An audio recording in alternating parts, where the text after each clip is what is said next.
Welcome back to the First Time Homebuyer's Guide. I'm your host, Tom Summers with Coldwell Banker. Buying a townhome, condo, or single-family home. Now that we've talked about the out-of-pocket expenses that you have, I wanted to dive into a little bit more detail about the nuances of the difference between these different types of homes. Essentially, the process is the same when you're purchasing, but there's a few things that stand out as different. So let's start with single-family homes.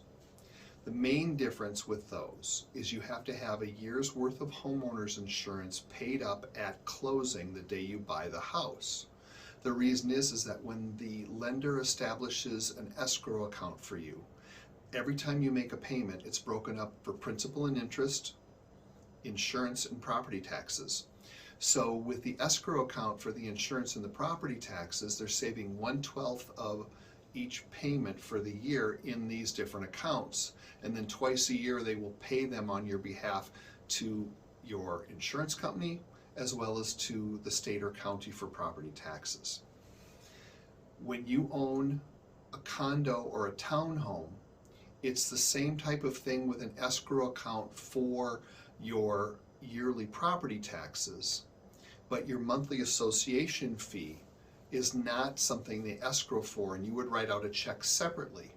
So then at closing, because hazard insurance is typically covered in your monthly association fee, you don't have to come to closing with a year's worth of homeowner's insurance. You may have to just pay in 2 or 3 months worth to establish that escrow account for your lender.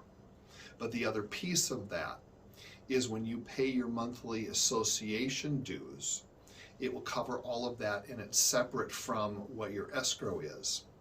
So there are different types of payouts and different amounts of prepaids or closing costs depending on what you're purchasing. So the condo is the same way as well. It functions just like a townhome in that they would have an association.